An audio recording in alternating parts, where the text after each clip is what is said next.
지난 시간에 이어서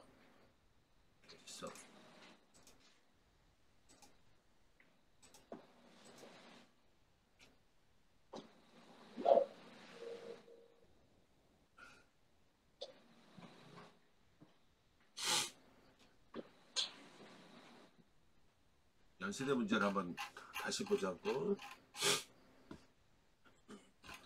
1번 문제를 잠깐 본 다음에 잠깐만 2번이 뭐니?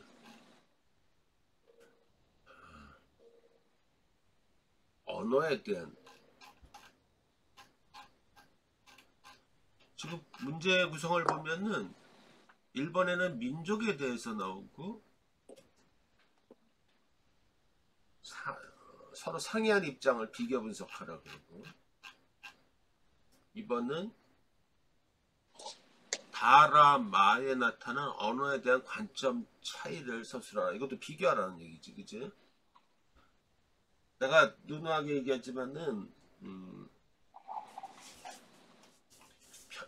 연세대 편입논술 시험은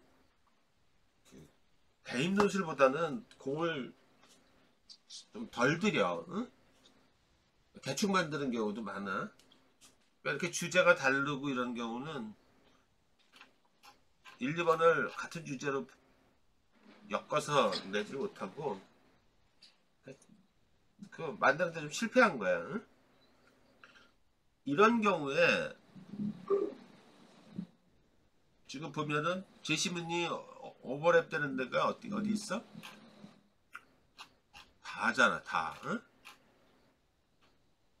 이런 경우 선생님 주의하라 그랬지, 그치? 지문을 억지로 엮었기 때문에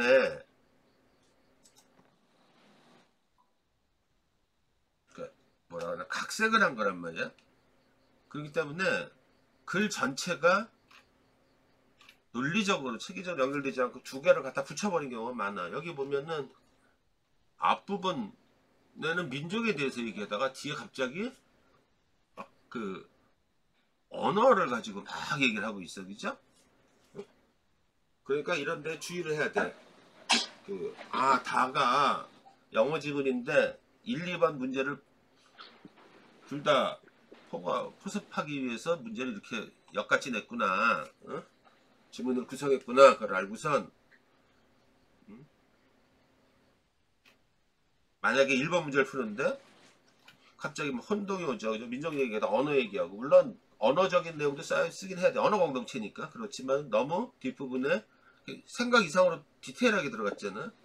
이 부분에 대해서 너무 깊게 들어갈 필요는 없어. 의식적으로 깨달아야 돼. 이거 이어지는 문제를 풀기 위해서 이렇게 의도적으로 배치했구나. 응? 선생님이 좀 해석한 거야. 영어 지문도 핵심을 뭐라 했어? In an anthropological spirit, then I propose the following definition of the nation. It is an imagined political community. 계속 상상된 거예요. Imagined as both inherently and limited and sovereign 이렇게 돼 있잖아. 그러니까 상상의 정치적 공동체다 어쩌고 저쩌고 막 나오고 있어. 그러다가 뒤에 이제 이 언어 때문에 in the mid 15th century Gutenberg developed a movable type printing press which made it possible to print things much more quicker and affordably 어쩌고 저쩌고 하면서 basically through this process language played an important role in the formation of the communities and modern country, society 이런 것들이죠. 왜 그런지를 지금 여기 이 부분에 막 나와 있어. That was a bigger deal than it may initially 안 보여서 seem 어쩌고 저쩌고 돼 있어. 그냥 내가 해석한 거 잘 봐봐. 15세기 중반 구텐베르그는 이동식 인쇄기를 개발하여 훨씬 빠르고 저렴하게 인쇄할 수 있게 만들었대. 활자의 보급은 굉장히 중요한 의미를 두죠. 그죠? 언어가 지식으로 작동할 때 권력이 된다 그랬죠. 그죠?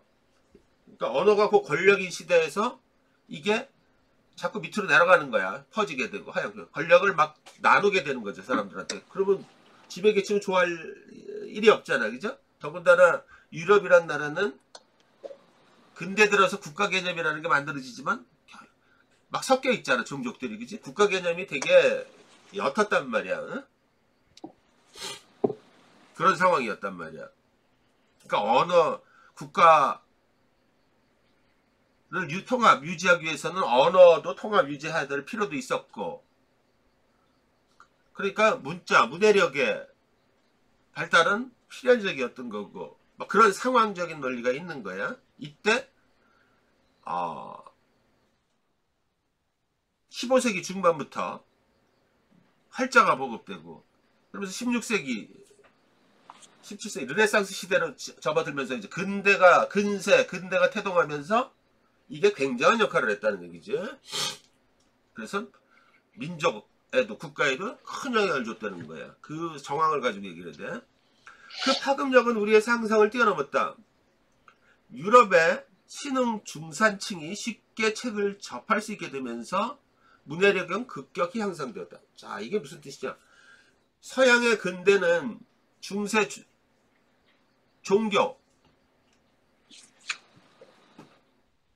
중세 교회, 또 봉건 제도로부터의 어떤 탈피죠. 거기에 그러면서 시민적 자유가 확립되는 과정이란 말이야. 그러니까 중산층이 발달되고 산업 자본이 일어나면서 시민 계층이 새로 생겨나고, 이 시민 계층이 자본을 바탕으로 자신들의 어떤 세력을 확장하고, 이때 문해력이 크게 작용을 한 거죠. 응? 16세기의 새로운 개신교 교회들은, 그러니까 전통교회는 캐서릭이잖아.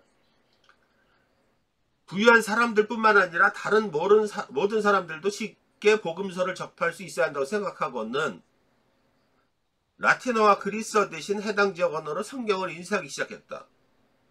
이게 얼마나 중요한 거냐면은 사상 근대가 열리면서 우리가 일본한테 뒤졌던 큰 이유 중에 하나가 바로 이 부분 내에 있을 수도 있어. 우리나라나 일본이나 처음에는 둘 다 쇄국 정책을 고수했었다고. 그러다 일본은 하도 물밀듯이 들어오니까 그 나가사키인가?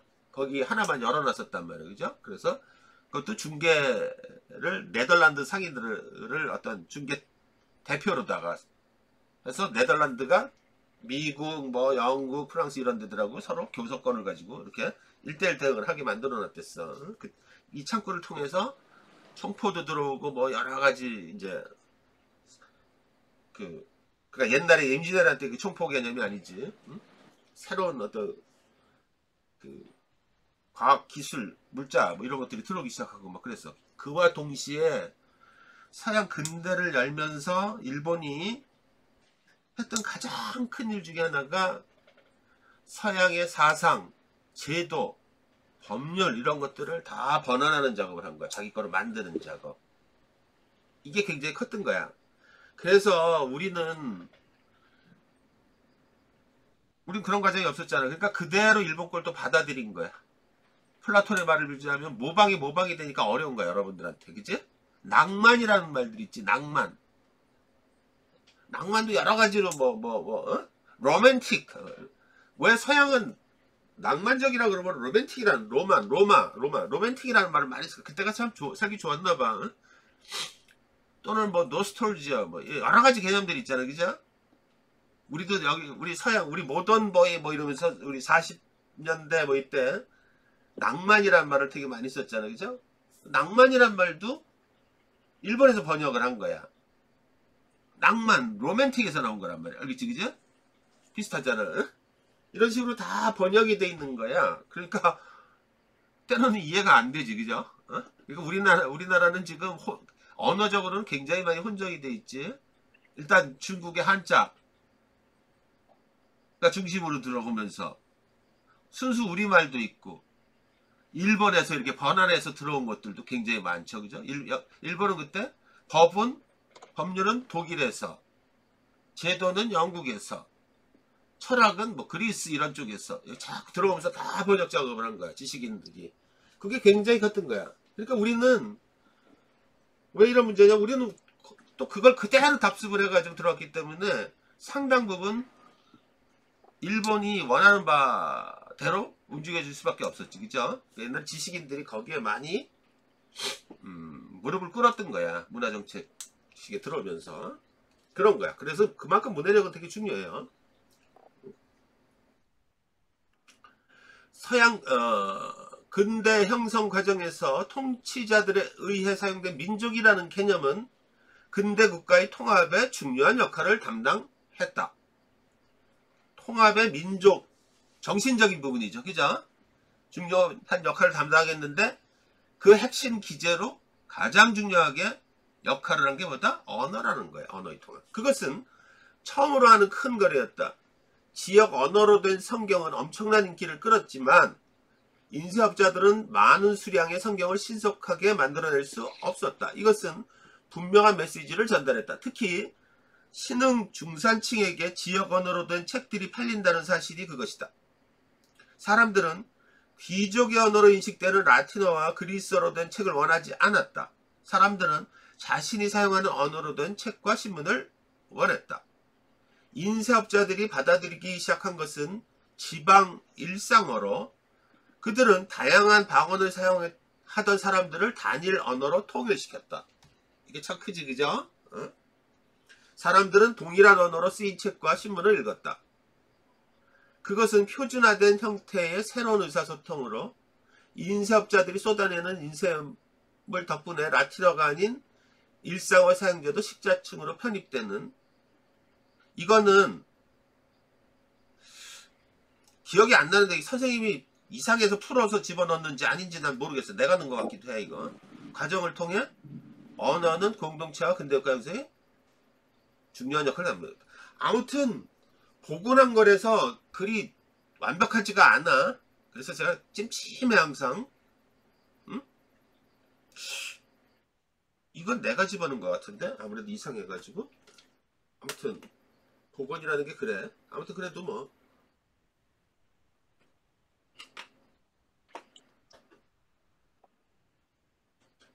그러니까 언어 공동체가 상상의 정치 공동체로 민족으로 발전해 나가는데 중요한 역할을 했다는 그 내용이야. 그죠? 언어가 되게 중요한 역할을 했다. 그런데 그러면 이제 2번을 보자.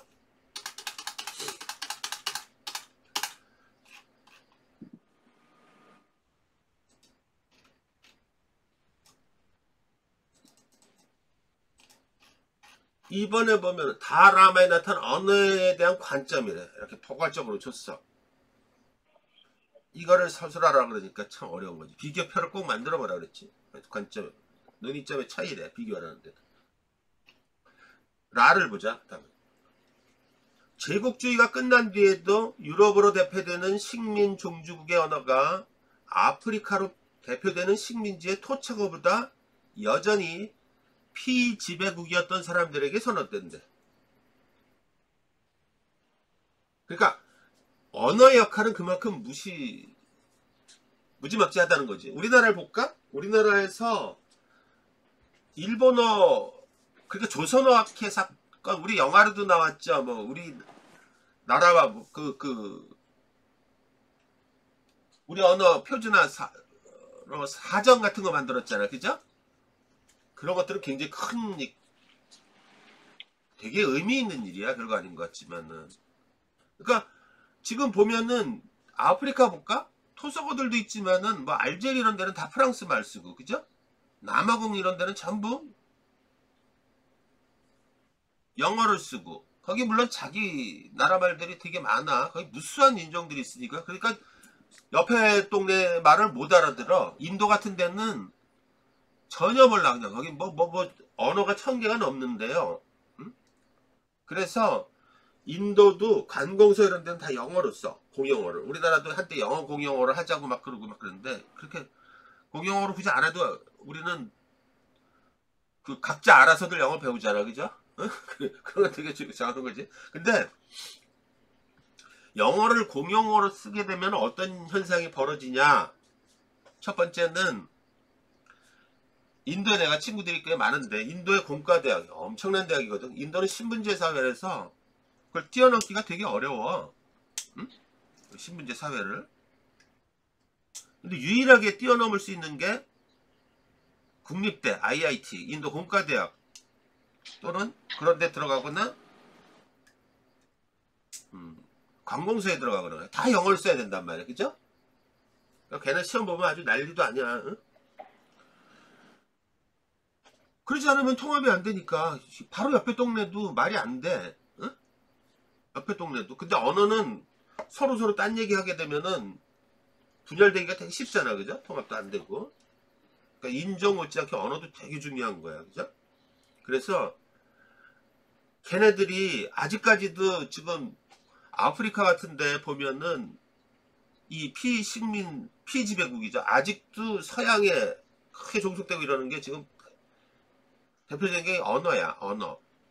그리고 아프리카가 왜 이렇게 참고로 얘기하면은 왜 그렇게 분쟁이 많고 그러냐. 심플해. 아프리카가 이렇게 돼 있잖아. 그죠? 그럼 거기는 뭐 그냥 막 알아서 그 종족의 개념이야. 막 이러고 살던 거야. 종족이. 이거를 갑자기 그냥 재단을 한 거야. 그죠? 이래서 이쪽은 뭐 독일 횡으로, 이쪽은 영국 지네들끼리, 이쪽은 프랑스 지네들끼리 나눠버린 거야. 그러니까 갑자기 딱딱 재단을 해버리니까 어떻게 돼? 같은 인종인데도 갑자기 이상국가, 서로 다른 나라가 돼버리고 뭐 이렇게 돼버린 거야. 그냥 같은 인종인데도 같은 부족인데도 막 이런 일이 벌어진 거야. 국가가 달라. 뭐 이런 식으로 막 된 거야. 그러면서 이 서양이 나쁜 놈들이야. 이 놈들이 서로 이간질을 막 시켜놓은 거야. 그러니까 끝없는 분쟁이 일어나는 거야. 끝없는 분쟁. 서로 이간질해야 서양에 대항을 안 하잖아. 못 하잖아. 그치? 그러니까 웃기는 놈들이야. 아주 서양 놈들 악랄한 놈들이야. 그런 것들을 기본적인 거로 생각을 해보면 되죠. 그러니까 언어가 그렇게 중요한 역할을 해.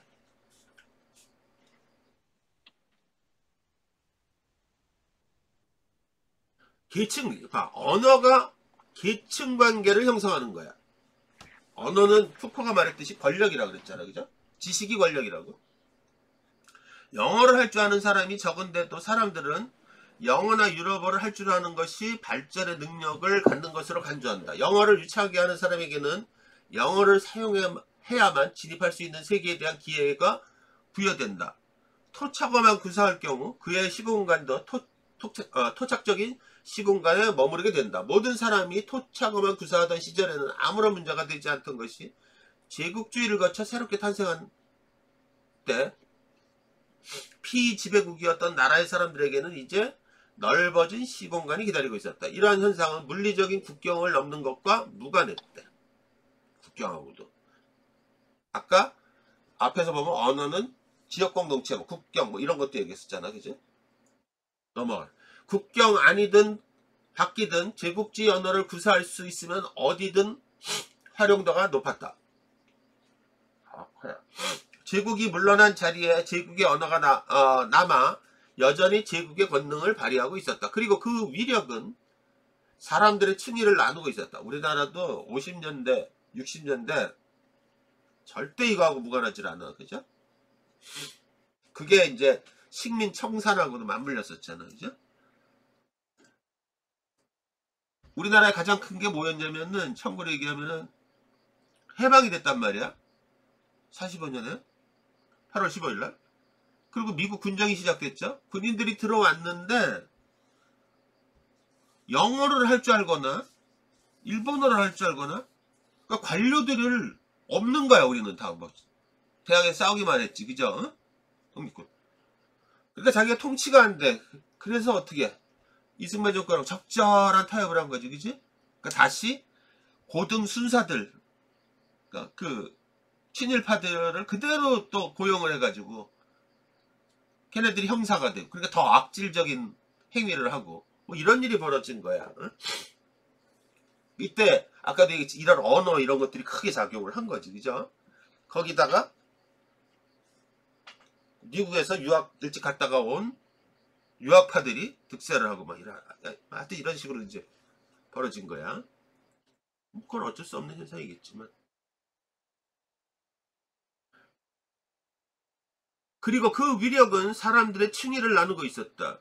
계속 해설이니까 보라. 그 층위는 점점 공고해져서, 권력은, 계층관계는 점점 공고해져서 지배 피지배 관계를 형성하고 있었다. 언어가 계층관계를 형성하고 그 계층관계는 점점 더 견고해졌다. 이런 얘기예요. 보면 이는 언어 제국주의에 해당한다. 자, 언어 제국주의 꼭 알고, 중요한 단어들을 가지고 중요.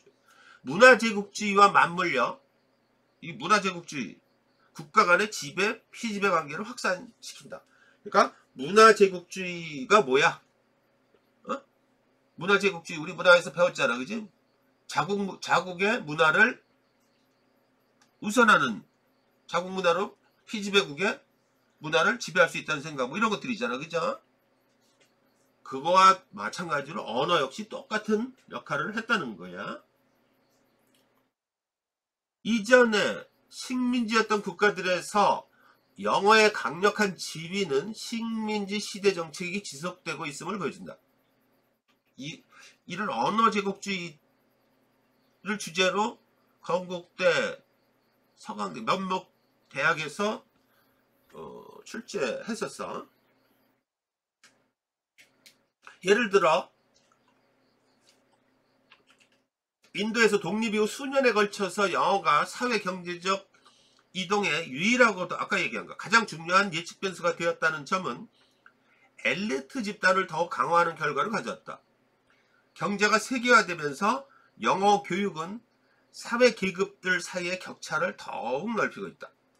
이게 말이야 굉장히 놀라워. 예를 들면은 미국에 가도 인도 애들이 꽤 많이 들어가 있고, 인도의 IT 기업, 이제 미국의 IT 기업들 있지, 그죠? 내 그 인도 친구들도 뭐 많이 가 있어. 저 사과, 애플이나 저기 아마존 이런 데도 가 있고, 뭐 우리나라도 많이 들어와 있고, 엘리트들이 하나. 야, 근데 걔네들이 되게 하고 얘기를 해보면은 굉장히 재밌는 점이 막 발견해. 그 글로벌 기업들에 다녀보고 그러면 이제 안 돼. 걔네들은 말이야 현실에 굉장히 집착을 해. 현실에 돈 벌고 뭐하고 뭐 이런 굉장히 어떨 때 보면 인색하고 아주 그 수전노 같고 야비하고 그런 것, 물론 다 그런 거 아니지. 그런 것들이 되게 많아. 왜 그럴까를 이렇게 보면은 걔네의 종교관하고도 맞물려. 그러니까 인도 같은 데는 주로 종교관이 뭐야? 불교, 뭐 이슬람교도 많고 그렇지만은 불교 이렇게 핵심 뭐 이런 거 사상은 뭐 윤회 사상이잖아, 그죠?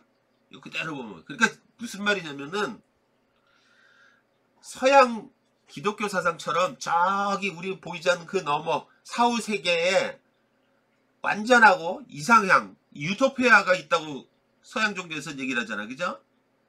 그래서 현실의 고통도 좀 감내해야 되고 적절히 다른 사람들하고 나눌 수도 있고 뭐 이런 것들이잖아, 그죠? 근데 서양의 사상은 그 니체 사상도 그 인도의 사상은 인도 사상에서 많이 따오고 영향을 받았지만 영원 회귀 같은 건 뭐야? 내일은 없다는 거야. 계속 세상은 뺑글뺑글 도는 거야. 어?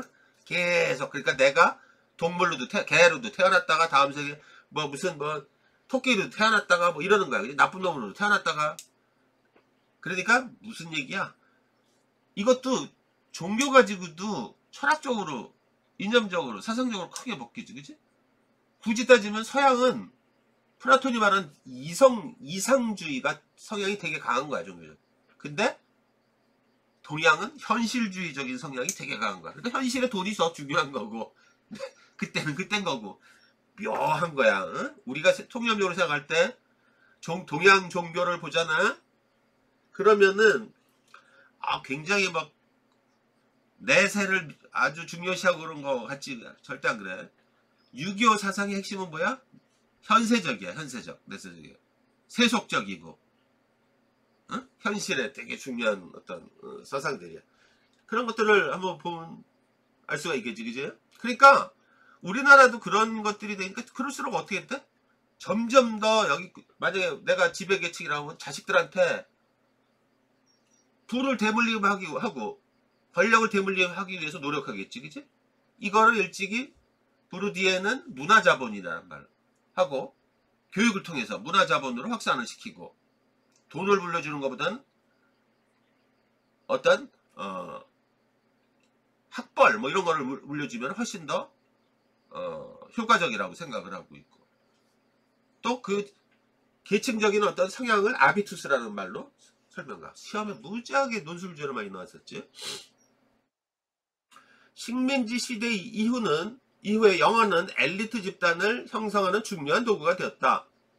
이러한 과정의 강화는 아프리카와 아시아 식민지들이 정치적 독립을 쟁취했을 때 우리나라 똑같은 거야. 권력을 가지게 된 엘리트들에게 유리하게 작용했다. 이것은 영국과 미국 그리고 이후의 세계은행의 방대한 원조를 통해서 강화되고 적극적으로 촉진됐다. 당연하지 걔네들. 세계화 전략으로. 미국적 언어로서 전 세계적인 영어가 존재하는 것은 미국의 경제적, 문화적, 군사적, 정치적 영향력이 그만큼 커졌다는 걸 반증하는 거죠. 영어를 공통어라고 부르는 것이 영어를 문화적으로 중립적인 매체로 이해하는 것이라면 이것은 정말 잘못됐다는 거야. 아까 제국주의란 말 계속 나온 거야. 제국주의 개념을 알아야 되겠죠. 논의되고 있는 언어가 일부 사람들에게는 모국어지만 다른 사람들에게는 외국어인 경우가 있기 때문이다. 이는 적절치 않은 용어다. 참고로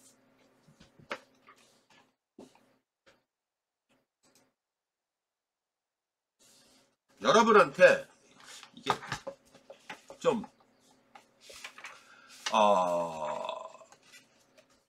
지식적인 그러니까 이게 예를 들어서 가만있어. 이게 지금 내가 지금 여기 이걸 뭐라 그래? 태블릿을 하는데 이게 자꾸 책상이 좁아가지고 예를 들어서 문장에는 그 안을 문장을 글을 쭉 보게 되면은 뭐가 들어가 있냐면은 어떤 사실에 대한 기술이 되게 많아. 그죠? 있는 그대로 사실. 두 번째는 어떤 가치에 대한 부분도 많아. 세 번째는 개념에 대한 부분이 되게 또 많아. 이게 다 막 섞여져 있어. 그러니까 어디까지가 사실은 판단을 해야 되겠지. 그지? 그죠? 가치도 판단을 해야 되는데 사실은 그냥 있는 그대로의 지식에 대해서 정보에 대해서 받아들이는 잘 판단한다 그러죠. 사실 판단. 개념은 효과적으로 요 내용과 다 뒤섞여 있는데 분석을 해야 돼. 나중에 내가 정리를 해줘. 무슨 얘기냐? 예를 들어서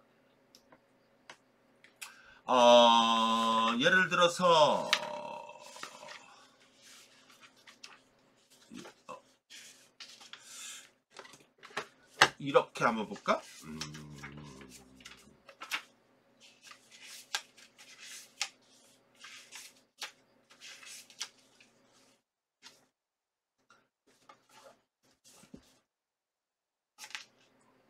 이렇게 되자.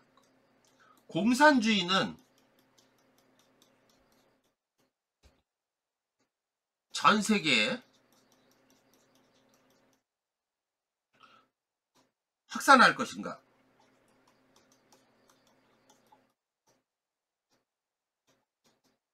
이런 물음이 하나 있어. 내용이. 두 번째는 공산주의는 바람직한 뭐 정치 또는 뭐 사회 체제인가? 이런 걸 물을 수도 있겠지. 그런 내용을 들어있을 수도 있겠지. 내가 너무 고급적인 걸 얘기하나? 세 번째는 공산주의는 민주주의와 양립할 수 있는가?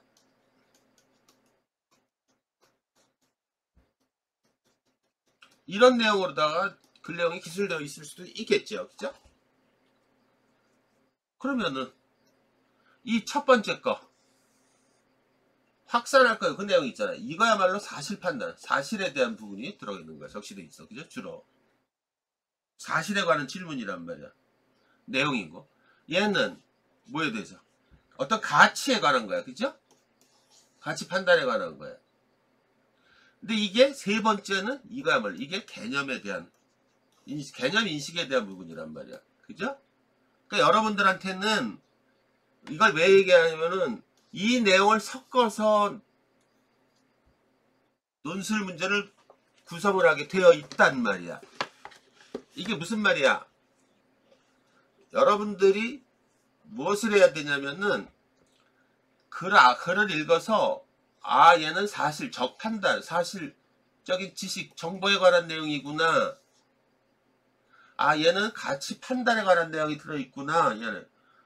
얘는 개념 인식에 대한 부분이 들어있구나. 이런 부분들을 어림짐작을 해야 되는 거야. 여기서 제일 어려운 게 뭐다?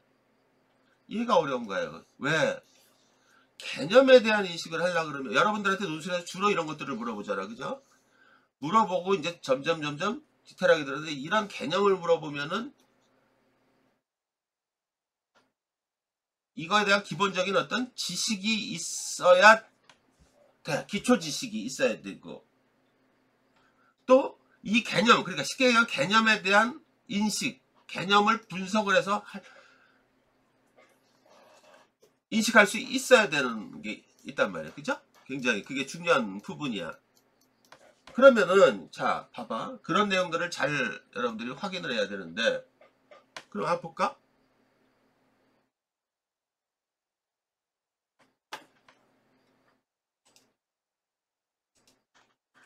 여기도 지금 보잖아.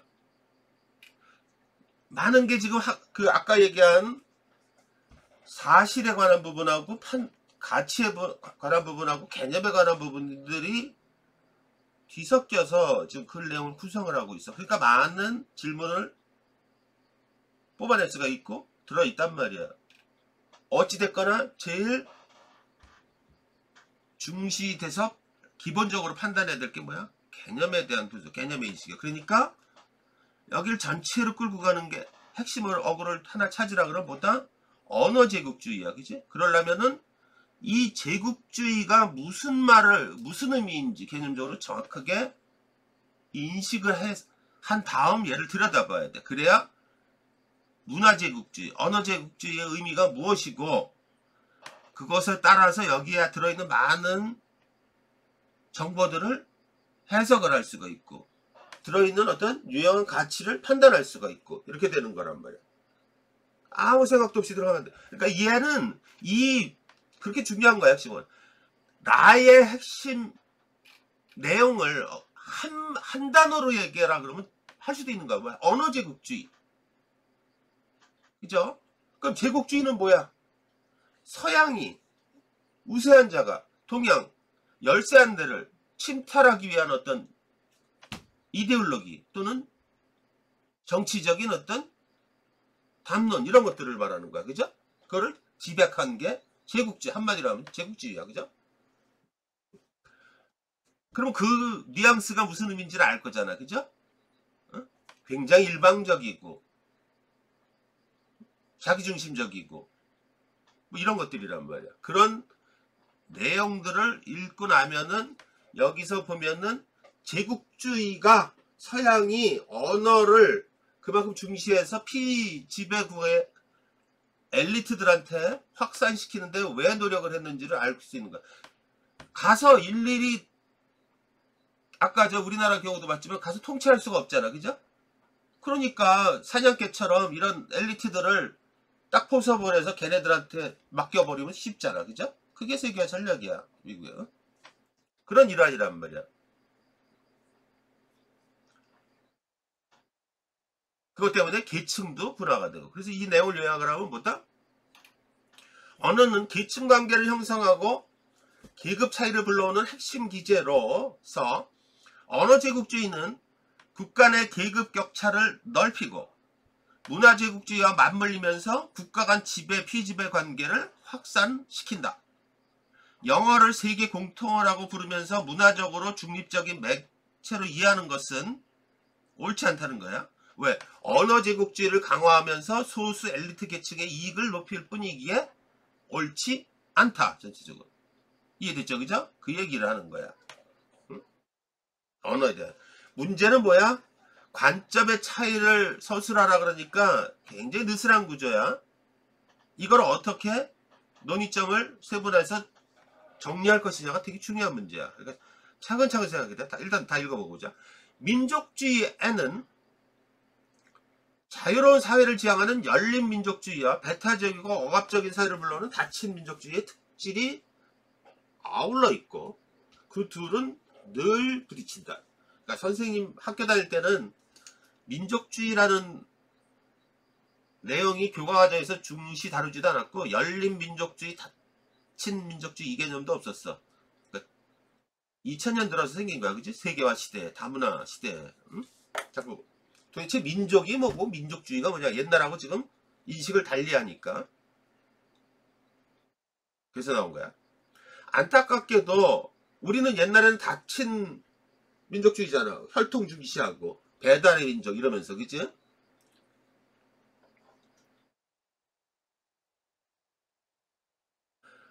어떤 사회의 민족주의도 한쪽만을 순수하게 지니지는 않는다. 안타깝게도 닫힌 민족주의는 너무 자주 득세한다. 왜 그럴까?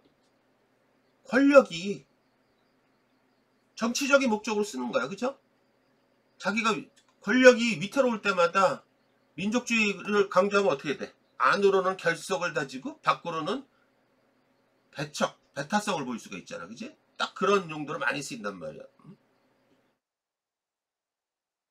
이 점은 자신들의 민족국가를 세운 민족들이 흔히 자신들의 영토 안에 있는 소수민족을 억압한다는, 그죠? 이런 기제를 사실에서 아프도록 또렷이 드러난다. 민족의 분포에 따라 국경이 설정되어야 한다는 민족주의 이상이 실제로 깔끔하게 이루어지는 경우는 드물기 때문에 새로운 민족국가는 언제나 소수민족들을 포함하게 된다. 이 소수민족 때문에 여기저기서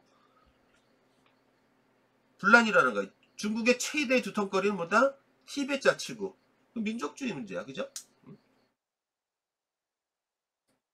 걔네들은 끊임없이 독립을 요구하고 찍어 누르고 뭐 이런 거야. 다 그래 지금.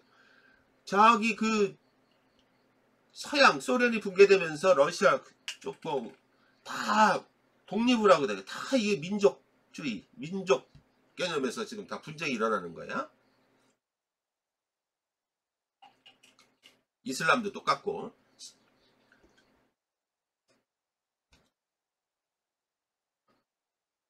그런 경우에 이른바 국가 형성 민족에게 정치적 자유를 주었던 민족주의는 이내 소수민족의 탄압을 정당화하는 이념으로 돌변하곤 한다.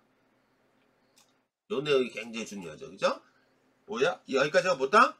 닫힌 민족주의, 자기 민족만을, 민족의식만을 고취시키는 배타적인 태도인 닫힌 민족주의는 소수민족을 탄압을 정당화하는 이념으로 포착화되고 이런 문제야. 그렇게 되면 어떻게? 갈등, 끝없는 갈등.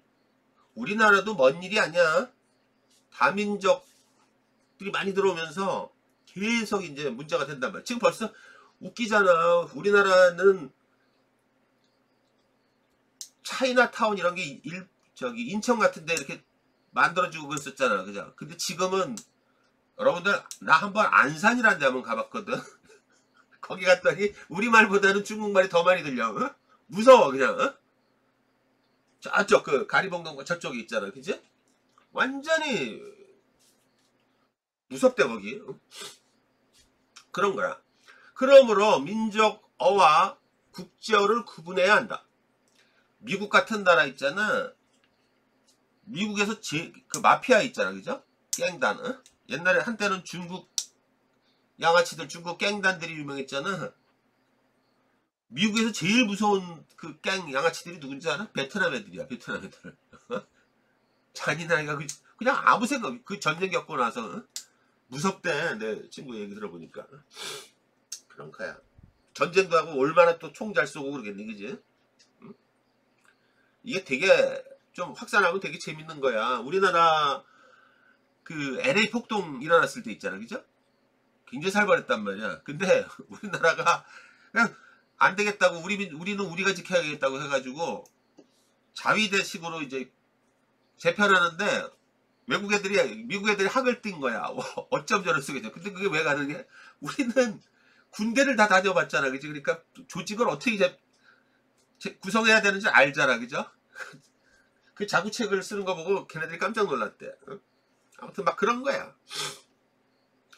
그때도 그 이영만리에서 그 민족이라는 개념, 어? 같은 언어를 쓰고 같은 생각을 공유하고 있고 뭐 이런 거 가지고 어? 서로 돕고 뭐 이런 것들. 좀 다른 얘기지만. 그러므로 민족어와 국제어를 구분해야 된다. 언어에서. 계속 지금 여기도 구분해야 된다. 여기 그 엘리트의 영어가 어떤 계층 갈등을 고착하는데 중요한 어떤 수단으로 쓰이고 있다. 이런 내용들이 자꾸 나오고 있네. 그죠? 되게 잘 봐야 돼. 지금 읽어보면은 여러분들이 어떨 때 환장한다? 내용이 우리는 그잖아. 분명하게 떨어지지 않으면 몸서리 치잖아. 그죠? 근데 연세대 문제의 특징 중에 하나가 뭐야? 이게 뭐해? 그죠? 그러니까 환장하는 거지. 그런데 좀 익숙해져야 되는 거야. 그러니까 국제어는 꼭 영어로 인식되고 있고 국가의 경계를 넘어서는 일들이 많이 발생하고 있다.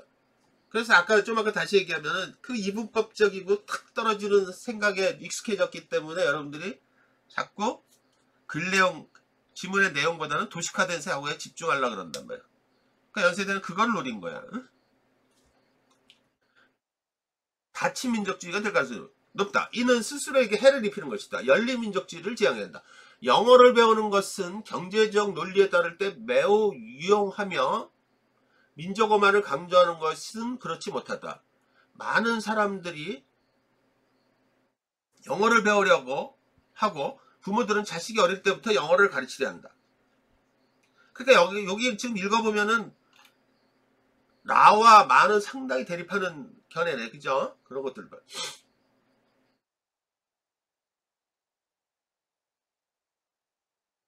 영어를 배우면서 세계 사람들과 소통할 수 있고 다양하고 폭넓은 현대 지식을 접할 수 있다. 자, 소통할 수 있고 넓힐 수 있다. 이런 거 다 답안 작성에 써먹어야지. 반면 민족어만 배우게 되면 제한된 정보에만 접근 가능하며 세계와 교류할 때 장애물이 생기게 된다. 언어는 도구에 불과하다. 어떻게 써먹느냐에 따라 다른 거란 말이야. 그죠? 여기에 너무 의미를 둘 필요 없다. 영어는 훌륭한 도구이며 따라서 공용어로 지정할 것을 제한한다. 잘만 써먹으면 되는 거 아니냐? 그걸 굳이 뭐 계층을 나누고 계층을 고착한 그렇게 생각하지 말자 이거지. 그지? 세계화 시대에. 다친 민족주의는 민족어만을 사용할 것을 고집하면서 소수민족이나 외국인을 억압하고 자신에게 또 위해를 가할 뿐이다. 열린민족주의 입장에서 다양한 언어의 존재를 인정하면서 민족어와 국제어를 모두 사용해야 한다. 언어는 어디까지나 인간 목적을 위해 쓰일 뿐이라는, 그러니까 요런 데에서 읽어보면서 이게 출제자는 뭐를 염두에 뒀냐면 여기서 지금 도구라는 말이, 언어는 도구에 불과하다는 말이 굉장히, 얘를 딱 여러분들이 읽고선 그러니까 힌트 딱 있어. 얘를 딱 읽고선 과학기술을 바라보는 시각, 언어를 바라보는 시각, 이런 것들을 과학기술 또는 언어 여러가지 관점이 있다 그랬지. 그치? 도구주의, 결정론적, 사회 결정론 이런 것들 있잖아. 그죠? 한번 찾아볼까? 그런 쪽으로 알고선 접근하면은 이 내용 어려운데 파헤치기가 되게 쉬워. 한번 볼까? 도구주의가 어디 있나 한번 보자. 아.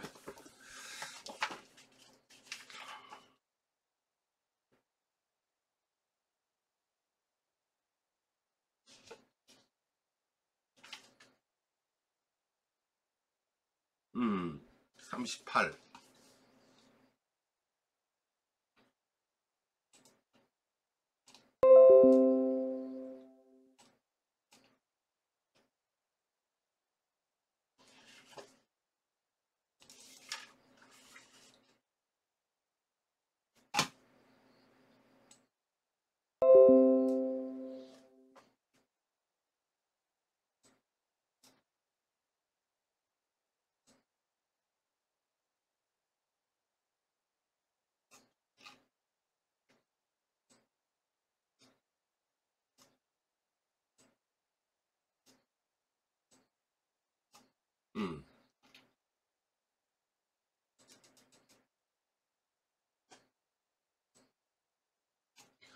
과학기술을 보는 시각, 도구주의, 기술결정론, 과학기술에다 언어를 그대로 넣어도 똑같아. 사회결정론.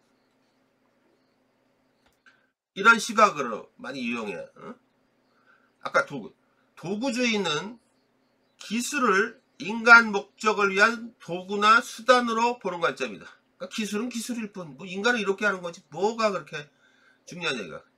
그러니까 이 관점은 기술 그 자체는 중립적이라는 전제에서 출발하는데, 기술은 어디까지나 여기다 언어를 놔도 그대로 똑같아. 인간의 목적에 종속되기 때문이다. 난치병을 고치기 위한 각종 의약품의 개발이나 식량난과 빈곤 퇴치를 위한 농작물과 작법의 개발이 그 예다. 도구주의 관점의 중요한 기준 중 하나는 과학기술이 원래의 목적에 따라 사용되는지 여부이다. 기술이 원래의 목적을 따라 사용되지 않고 특정인의 이익이나 특정 집단의 이해를 위해 악용된다면 그 기술은 마땅히 통제되어야 한다.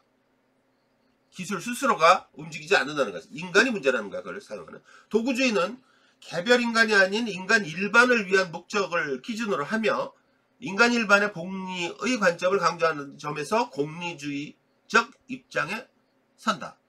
또 기술을 인간의 봉사하는 도구로서 인간의 관리 및 통제 범위 안에 두어야 한다고 본다. 도구주의자들은 기술 결정론자들의 주장처럼 기술의 자율성과 독자성을 인정하지 않는다. 오로지 인간 목적에 쓴다는 거야. 과학기술 사용과 관련한 윤리 문제를 바라보는 시각을 인간에서 찾지 기술 자체에서 찾지 않는다. 핵무기의 경우 원자력과 관련한 기술은 인간을 위한 전기 공급과 에너지 자원의 보존이라는 긍정적 기능을 갖기에 기술 그 자체가 비판의 대상이 아니다. 단지 기술을 잘못 사용하여 인류의 존재를 파괴하는 특정한 인간과 집단이 그 비판의 대상이 되는 것이다. 심심찮게 그리고 과학기술 이런 것에 대해서 나오잖아. 그러면 물으면 몇 개 안 돼. 기술의 가치의 중립성. 과학기술은 인간 이익을 위한 거냐? 그러니까 기술이 인간의 우선하냐 아니냐 뭐 이런 거 가지고 끊임없는 물음을 가지고 있는 거예요. 그리고 이 결정론과 도구주의 관점에서 바라보는 시각, 거의 다 이거야. 이 주제야.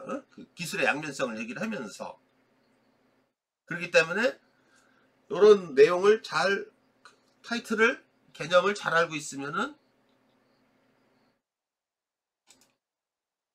되게 쉽게 사용을 될 수가 있어.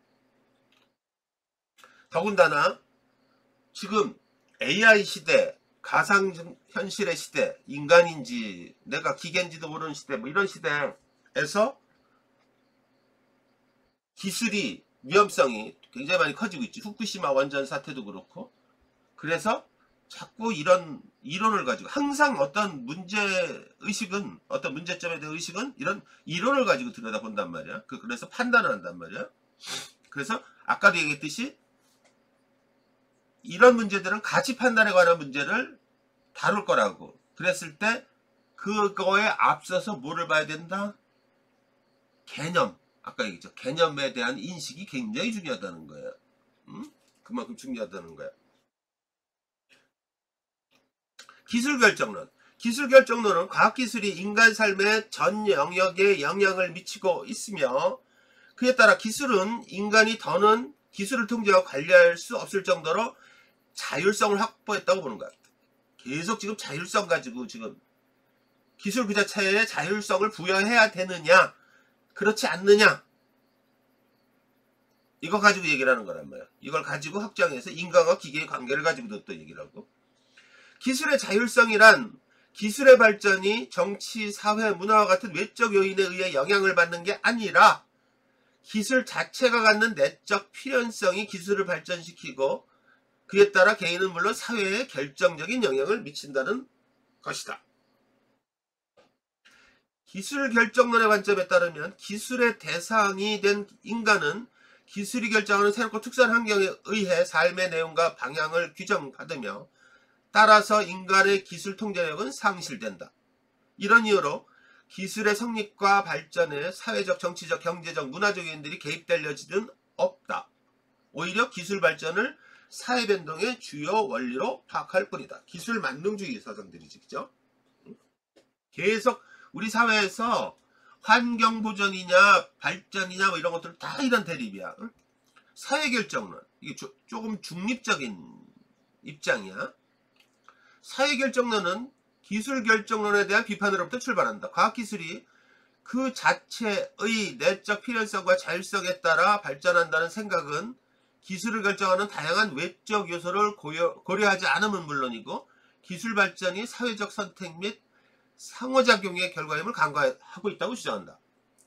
사회결정론은 기술의 발생과 발전이 사회적 요구와 필요에 의해 결정된다는 것을 전제한다. 즉 사회와 기술은 인간을 주체로 하여 시간과 공간이 상호작용하면서 발전적으로 진행된다. 그런 점에서 사회결정론은 기술이 어떻게 사회적으로 구성되는지를 문제 삼는, 다시 말해 기술에서의 사회적 구성주의라고 할 수 있다. 즉 사회적 구성주의는 사회구조에 관한 기술의 막강한 영향력을 부정하지 않는 동시에 기술 발전에 대한 사회적 개입 가능성을 열어두고 있다는 거야. 아무튼 어려운 개념이죠. 그래서